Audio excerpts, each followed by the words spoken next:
We are back in the garage. Let's get right to it and talk about the MG. This is gonna be kind of a short, sweet video with some quick updates and some direction we're going that's really, really exciting. Okay, on the MG, I have had for quite a while a couple good buffing tools. I have this random orbital sander or buffer, whatever. You can use it either way. And I got a few different grades of foam wheels. These are like a 6-inch, 5-inch foam wheel. And you see there's different grades you can get, right? So I've been going between the blue and the yellow, which is their medium cut and a low cut high finish. The yellow is the high finish and the blue is the heavy cut, very aggressive. Very aggressive, right? Not really crazy, but enough to make some damage if you're not careful. But we didn't have any issues with that. So look at the gloss on that roof. I have been playing with a couple different compounds that I have. I have some aggressive rubbing compound. I have some nice smooth finish compound. And I've been throwing it all at this car. Really trying it out. And we really did get a awesome shine back in this car recently. It's really shining up. It's really looking good. I even hit some of the glass with the the finish polish stuff and really kind of got them to kind of shine up really good. See that? And if you guys go back in my videos a ways, you'll see that this whole hatch, I completely redid this. I did a little bit of body work around the handle. I had the whole thing off the car and I resprayed it.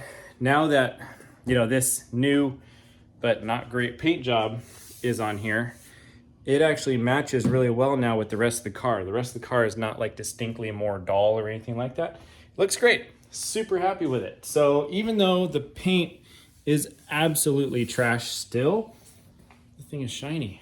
It shined up well. Okay, that's the good news.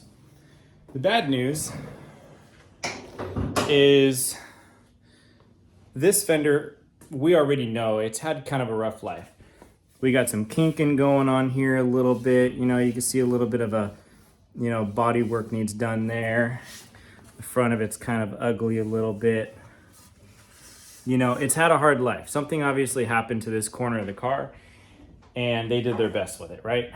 So when I started buffing on this fender to get it shiny again, it took like nothing and I went right down to bare steel very, very quickly. And so what I decided to do was right on this body line here, I taped this off, I sanded it off, got it down to bare metal nice and clean.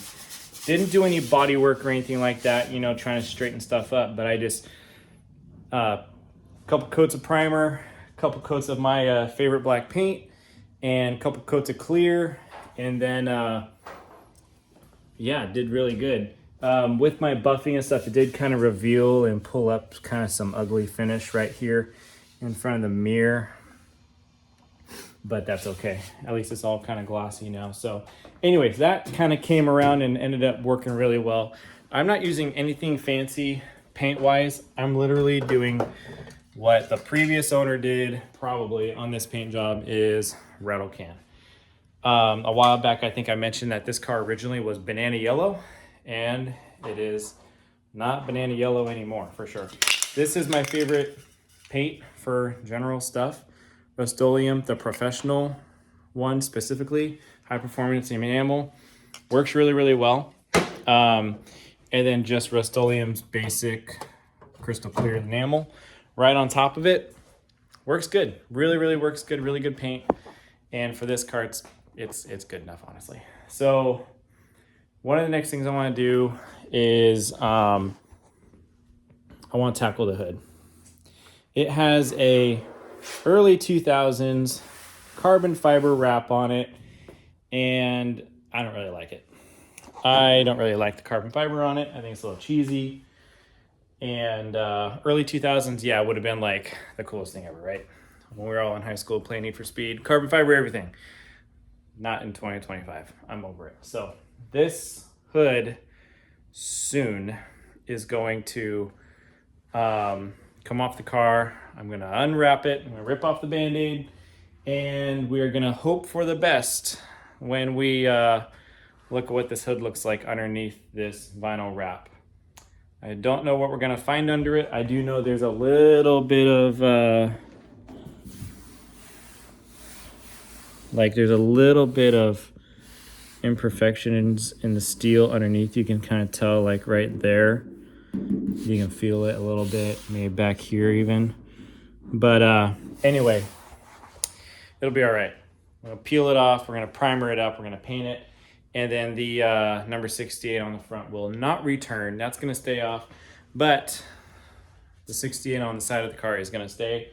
If you guys remember, poor old the Mobile Gas Pegasus, the originals were pink because they were so faded and old.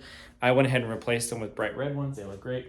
That look is staying. The numbers on the side are staying, and I also have replacement copies of these decals that are on the fenders coming. So I gonna put those on, add a couple, change a couple, whatever, make it a little bit nicer, a little bit cooler. So anyway, that's where we're going on the outside of the car. On the inside, I think I figured out what I need to do to fix the tachometer, but I'm gonna have confirmation on that soon. So here's where we're at with the car. This is very, very exciting. There is a local to me here in Portland, British car shop that works on these things, and like the MGBs, the Mini Coopers, the Jaguars, that's like their bread and butter. That is what they work on. And I'm gonna set you guys down. So these guys, these MGs are like their bread and butter. They know everything about them that there is to know. And they have a program where you can they have what's called a pre-work inspection, and they will take the car and the owner, and you set an appointment to dedicate 4 hours of the day, and you will go through the entire car, top to bottom, left to right, everywhere, the entire car. They'll look at the electrical system, look at the mechanical systems, they'll look at the interior, the exterior, everything. And then you get a really good documented packet that just kind of shows what your car really needs, and you know, what it has, what it doesn't have, what it's got going for it, and what really needs immediate attention and all that. So I am working on booking that appointment with these guys in Portland, and we're gonna go over this car completely top to bottom, which will be very exciting. I'm really excited to pick those guys' brains and learn a lot about this car.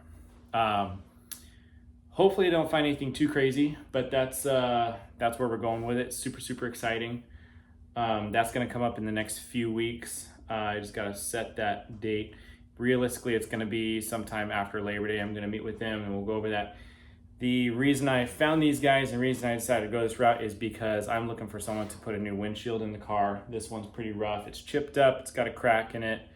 It holds water out just fine, but that is a project that I'm gonna leave to someone more experienced to replace.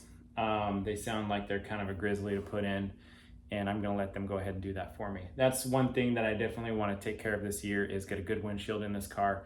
And while it's in their shop, let's go through the car top to bottom, let them do their whole business with it, and it'll be awesome. And then at that time, I can not only schedule the windshield replacement, but anything else that we find during that inspection that I want them to go ahead and tackle for me. So that's exciting. That's super, super fun coming up. So probably in my next video will be a debrief of that meeting I had with them, and kind of go over the next plan with the car after that. So I do want to see what they have to say about this fender, because it's a little bit rough here. Getting a replacement at least sourced from them. And then if they have, I've been watching a couple videos, there's like 12 bolts total that hold this fender on. And this is a GT, it's a hardtop. On the convertibles, you have to remove the windshield to get the fender off. On the GT, you don't have to. So that's really good in our favor. So after watching the videos and stuff, I'm not too intimidated on swapping the fender. I think I can do that myself. I just need to get the fender. If they have one locally for a decent price, even if it's a used one, hey, I'll go for it. And now that I proved out that I can get the paint to look the way I want it to, that gives me more reason to go for that project. So we are, as you can see, we are starting to transition to the exterior of the car, away from the mechanicals a little bit.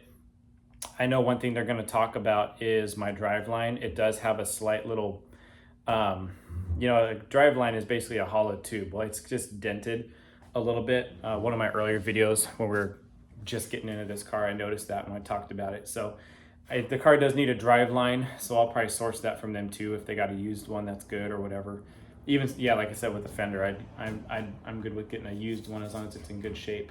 Because the rest of the car is not perfect. It's not a perfect car, but getting this fender fixed up is gonna bring it a long ways forward. So that is, that kind of wraps up the exterior of the car. The interior this fall, once the weather kind of gets bad around here and the car's inside, I will go ahead and strip out the interior, get the seats out, get the existing carpet out of the car, and we will put a whole brand new carpet kit in. They are readily available and they're not too crazy expensive.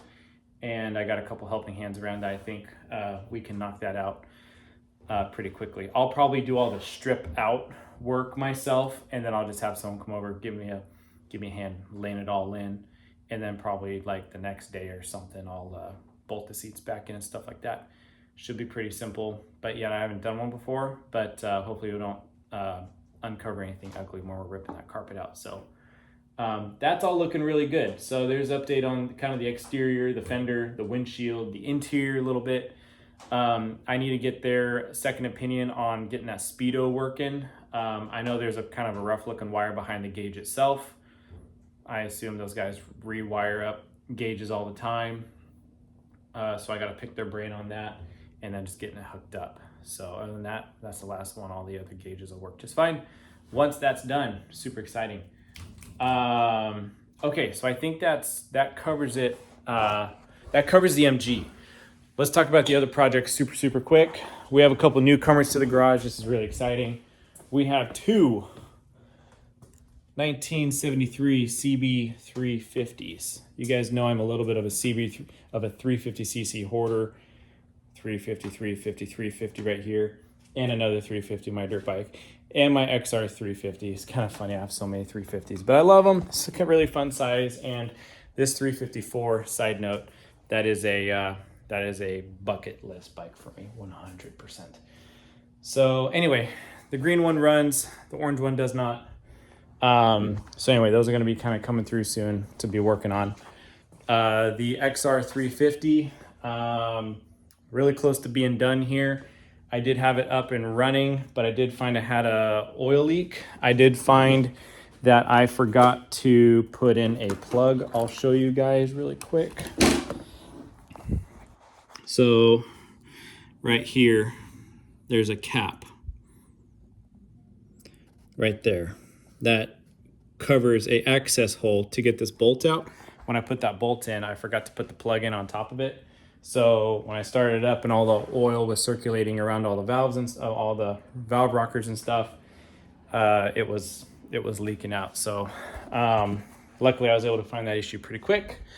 I got the top back on. I just got to torque down my little 8mm and get the tank back on, do another valve job on it, and this guy's ready to go. So I plan to take this on a big trip with me here pretty soon around Labor Day, and so I need to get cranking on this thing, get it finished up. It's going to take me less than an hour to get this into one piece, but then I need to finalize the carburetor tuning, and should be ready to rip after that. We're ready for a break-in. So that's the XR 350. Up on the lift here, I have my Yamaha DS7 250cc two-stroke road bike from 1972. I got the parts I need to put it back together. Piston ring's good to go. I have my new, that's your head gasket right there.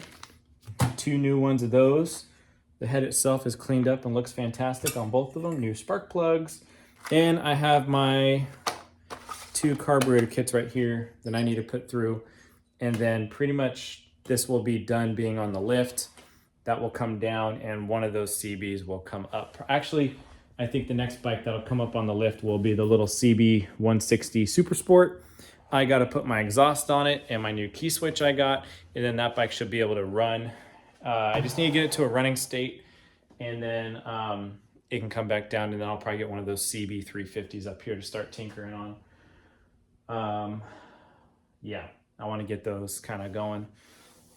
And then this Yamaha, I just want to enjoy it. I did find a couple different sets of emblems. These ones are a little bit rough.